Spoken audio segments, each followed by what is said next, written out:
दोपहर से जंगल में तूफानी बारिश के साथ साथ कोमल चिड़िया की तबीयत और भी खराब हो जाती है। चलो उठ, निकल निकल यहाँ से। माँ जी, कहाँ जाना है? जहाँ भी जाना है जाओ, बस मेरे घर से निकल जाओ। बीमार बहू को मैं और ज्यादा अपने घर में बर्दाश्त नहीं कर सकती। माँ, अगर आप मुझे घर से निकाल देंगी तो मेरा क्या होगा? मेरे तो माता पिता कोई भी नहीं है इस दुनिया में। मैं तो बिल्कुल अकेली हूँ। ये सब मुझे नहीं पता, कहा ना कि निकल जाओ, नहीं तो मैं तुम्हें पंख पकड़कर घर से निकाल दूंगी। दया कीजिए माँ, मुझ पर दया कीजिए। ऐसी बारिश में अगर आप मुझे घर से निकाल देंगी तो मैं मर जाऊंगी। रोज रोज ऐसे घोंसले में पड़े रहने से तो अच्छा है कि सच में मर जाओ। चल उठ, अब जा यहाँ से। माँ जी, मैं नहीं जाऊंगी। बंटी जी को आने दीजिए, उनके बाद ही मैं जाऊंगी। बंटी बंटी ने ही तो कहा है तुझे घर से निकालने के लिए। तेरे जाने के बाद वो दूसरी शादी करेगा। क्या क्या माँ जी, बंटी ने कहा है घर से जाने के लिए? तो क्या मैं झूठ बोल रही हूँ? चल चल जा यहाँ से।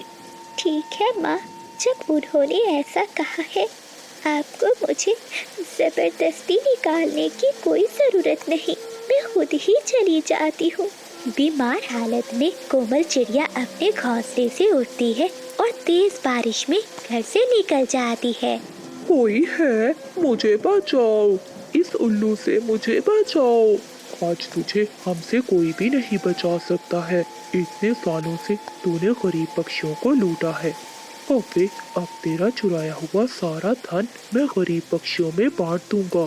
कौवा बहुत डर जाता है और अपना चुराया हुआ सारा माल उन उल्लुओं को दे देता है। बारिश रुक जाती है। कोमल चिड़िया नदी के पास जाती है। ए ऊपर वाले, आज मुझसे मेरा आखिरी ठिकाना भी छीन लिया गया है। अब मैं आपके पास ही आ रही हूँ।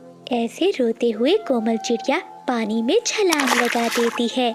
एक नाव में वो उल्लू जा रहे थे, तभी उनमें से एक उल्लू की नजर चिड़िया पर जाती है।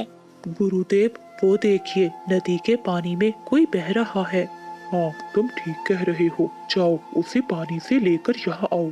फिर एक उल्लू जाता है और चिड़िया को निकाल कर बाहर आता है। वो उल्लू चिड़िया को अपनी गुफा में ले जाते हैं और चिड़िया का इलाज करते हैं। तभी चिड़िया को होश आता है। मैं कहाँ हूँ? बेटी, तुम हम उल्लुओं की गुफा में हो। लेकिन गुरु उल्लू जी, मैं तो मरना चाहती थी। मैं यहाँ कैसे आ गई? चिड़िया, लगता है ऊपर वाला नहीं चाहता था कि तुम मरो। बेटी, तुम्हारे साथ क्या अत्याचार हुआ है? कोमल चिड़िया सारी बात उस गुरु उल्लू को बताती है। दूसरी ओर बंटी चिड़ा घर आता है। माँ, मैं आ गया। इस बार तो मैं आपकी बहू को अपने साथ ही लेकर जाऊंगा। कहाँ है कोमल? कौन सी बहू? इस बार तो जब शहर के जंगल गया था वो भाग गई किसी चिड़े के साथ। तो ये घर छोड़कर भाग गई। भाग गई? क्या मतलब? माँ, आप क्या कर रही थी? बेटे, मैं रही बूढ़ी लाचार पक्षी, मैं सो रही थी, मुझे क्या मालूम। माँ, ऐसे कैसे हो सकता है? कोमल मुझे छोड़कर नहीं जा सकती। बेटा, तू चिंता नहीं कर, वो अच्छी चिड़िया नहीं थी। चली गई, अच्छा ही हो गया। अब मैं तेरी दूसरी शादी करवाऊंगी। चिड़िया, मैंने तुम्हारी सारी बातें सुन ली। अगर तुम चाहो तो मैं तुम्हें तुम्हारे ससुराल पहुंचा कर आता हूँ। नहीं नहीं गुरुजी, जब मेरे पति ही नहीं चाहते तो मैं उस घर में जाकर क्या करूँगी? आप मुझ पर दया करें और मुझे यहाँ ही आश्रय दे दीजिए। देख बेटी, हम सब उल्लू एक डकैत हैं, लेकिन हम गरीब पक्षियों को कोई नुकसान नहीं पहुंचाते। हम उल्लू तो उन पक्षियों को पकड़ते हैं जो गरीब पक्षियों को तंग करते हैं, उनका माल चुराते हैं। हम उन चोरों से वो माल लेकर गरीब पक्षियों में बांट देते हैं। बताओ, क्या तुम हमारे साथ रह सकोगी? हाँ गुरुजी, मैं रह लूंगी। मैं अत्याचार के विरुद्ध लड़ूंगी। तो ठीक है, सब उल्लू यहाँ आओ। देखो, आज से ये मेरी बेटी है और तुम सब भी इसे अपनी बेटी ही मानना।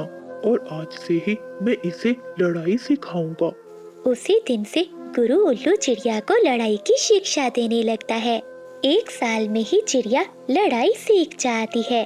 तभी एक उल्लू अपने गुरु उल्लू से कहता है, गुरुजी, एक चील काफी दिनों से जंगल के पक्षियों पर हमला कर रही है। जंगल के सभी पक्षी उससे बहुत डरे हुए हैं। चील के इस जुल्म को खत्म करना होगा। आज रात ही मैं जाऊंगा। गुरुजी, आप क्यों जाएंगे? अब मैं जाऊंगी। बेटी, क्या तुम उस दुष्ट चील को सजा दे पाओगी? हाँ हाँ गुरुजी, मैं उसको जरूर सजा दूंगी। बस आप मुझे अपना आशीर्वाद दे दे। रात हो जाती है। वो जालिम चील बंटी चिड़े के घर में जाती है और उन दोनों को पकड़ लेती है। बचाओ, कोई हमें बचाओ। कोई नहीं आएगा तुम बुढ़िया को बचाने। हाँ, मैंने सुना है तेरा बेटा बहुत पैसे कमाता है। लाओ मुझे दो, वरना मैं तुम दोनों को खा जाऊंगी। तभी कोमल चिड़िया वहाँ आती है, लेकिन उससे पहले चील तुम मेरे पंखों से मारी जाओगी। चिड़िया अपने मुंह पर निकाब लगाए आती है और चील से मुकाबला करती है। चील पल भर में ही हार मान जाती है। चली जाओ यहाँ से, वरना मैं तुम्हें यहीं खत्म कर दूंगी। चील डरती हुई वहाँ से भाग जाती है। बेटी, तू कौन है? ऐसे हमारी तूने रक्षा की। मैं एक पक्षी हूँ, बस इतना ही काफी है। अब मैं चलती हूँ। ऐसा कहते हुए कोमल चिड़िया वहाँ से चली जाती है। इसकी आवाज तो जानी पहचानी लग रही है। आखिर ये कौन है? मुझे पता लगाना ही होगा। अगले दिन कोमल चिड़िया अपनी गुफा में बैठी हुई थी कि एक उल्लू चिड़िया के पास आता है। बेटी, एक चिड़ा पक्षी आपसे मिलना चाहता है। अच्छा, क्या नाम बताया उसने अपना?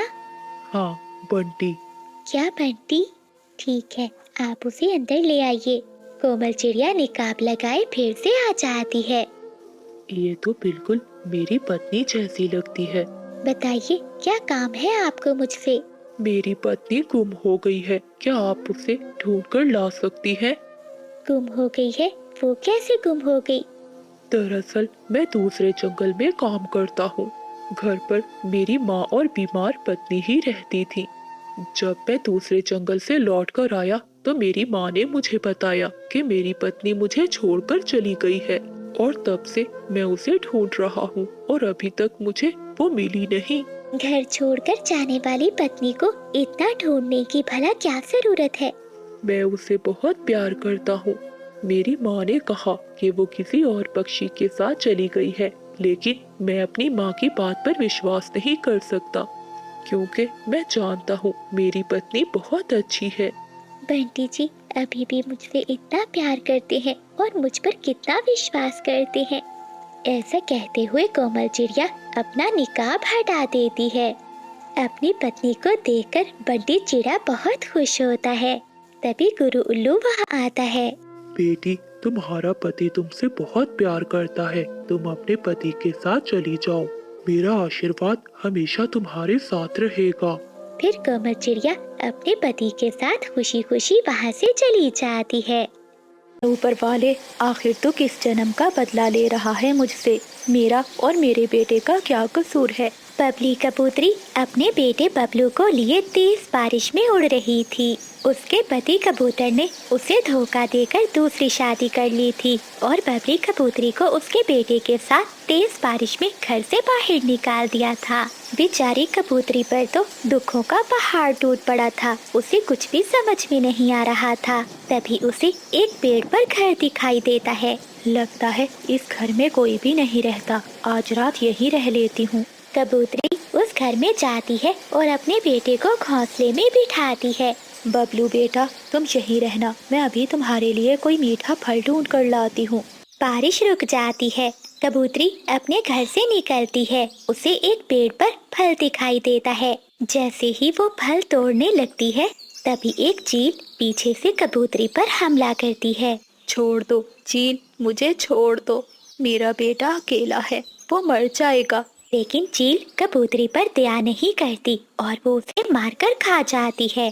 कोमल चिड़िया भोजन ढूंढकर अपने घर आती है। तभी उसे अपने घर में से बच्चे के रोने की आवाज सुनाई देती है। अरे ये क्या, मेरे घर में बच्चे के रोने की आवाज। ऐसा कहते हुए कोमल चिड़िया घर के अंदर जाती है। वो देखती है घोंसले में एक कबूतर का बच्चा बैठा हुआ है। बबलू बहुत छोटा था, वो अभी बोल नहीं सकता था, वो रो रहा था। चिड़िया उसे चुप कराने की कोशिश करती है, तभी वो देखती है कबूतर की आंखों से गिरने वाले आंसू सोने के मोती बन रहे थे। ये देखकर चिड़िया हैरान होती है। ए ऊपर वाले, ये कैसे हो सकता है? इस बच्चे की आंखों से गिरने वाले आंसू सोने के मोती बन रहे हैं। लगता है ये कोई अनाथ और जादुई बच्चा है। ए ऊपर वाले, तूने आज मेरी सुन ली। आज इस बच्चे को मेरी झोली में डालकर मेरे सभी दुखों को दूर कर दिया। ऐसा कहते हुए कोमल चिड़िया ऊपर वाले का धन्यवाद करती है। अगले दिन कोमल चिड़िया उन सोने के मोती को बेचकर अपने लिए एक नया घर खरीदती है। चिड़िया अब उस बच्चे की वजह से बहुत अमीर हो जाती है। एक दिन चिंकी तोती चिड़िया के दरवाजे पर आती है। चिड़िया बहन, दरवाजा खोलो। चिड़िया दरवाजा खोलती है। क्या हुआ तोती बहन, इतनी सुबह सुबह? चिड़िया बहन, क्या बताऊं, बुलबुल बहुत बीमार है। अगर वैद्य से उसका इलाज ना करवाया तो उसकी जान भी जा सकती है, लेकिन हमारे पास इलाज के लिए पैसे नहीं है। तोती के इतना कहते ही अंदर से बच्चे के रोने की आवाज आती है।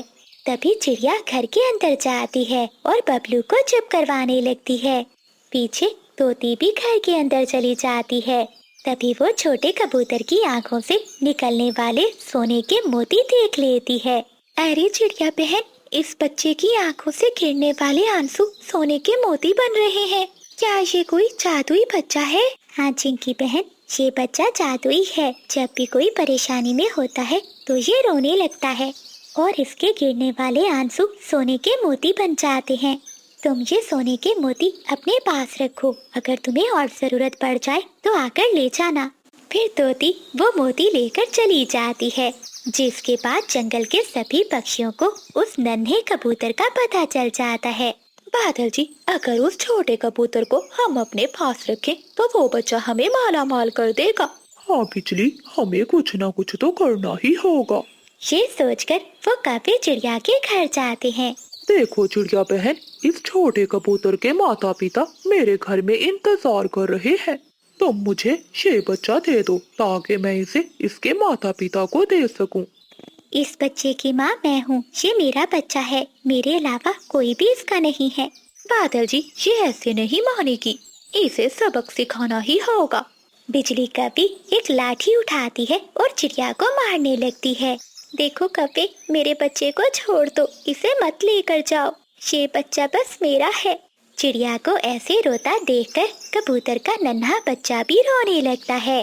तभी उसकी आंख से सोने के मोती गिरने लगते हैं, जिसे देखकर वो कभी चिड़िया को मारना बंद कर देती है और सोने के मोती उठाने लगती है। बिजली, ये तुम क्या कर रही हो? कुछ सोने के मोती मुझे भी दो। ऐसे वो पति पत्नी मोती इकट्ठे कर रहे होते हैं। तभी मौके का फायदा उठाकर चिड़िया लाठी उठा लेती है। रुको अब तुम दोनों, तुम्हारी हिम्मत कैसे हुई मेरे बच्चे को लेकर जाने की? ऐसा कहते हुए चिड़िया लाठी से उन कपों को खूब मारती है और उन्हें मार मार कर वहाँ से भगा देती है। बबलू बेटा, मुझे माफ कर दो, मैं तुम तक कोई भी दुख नहीं पहुँचने दूंगी। कोमल चिड़िया उस छोटे बच्चे को प्यार कर ही रही होती है, इतने में वहाँ बबली कबूतरी की आत्मा आ जाती है। चिड़िया बहन, तुम बहुत अच्छी हो। तुमने मेरे बेटे के दर्द को समझा और उसे अपने बेटे की तरह पाला। फिर बबली कबूतरी सारी बात चिड़िया को बताती है। कबूतरी बहन, आपके साथ बहुत बुरा हुआ। ये बच्चा अब केवल आपका नहीं, मेरा भी है। आपने इसे जन्म दिया है तो मैंने इसे पाला है। मुझे इसकी शक्तियों से कोई लालच नहीं है। क्या तुम मेरे बच्चे को एक साधारण बच्चा बना सकती हो? चिड़िया की बात सुनकर बबली कबूतरी अपने बेटे को एक साधारण बच्चा बना देती है। कोमल चिड़िया अब अपने बच्चे के साथ बहुत खुश रहने लगती है। प्यारे दोस्तों, कहानी को लाइक करना, चैनल को सब्सक्राइब करना और अपने दोस्तों के साथ शेयर करना मत भूलिएगा। आपका धन्यवाद।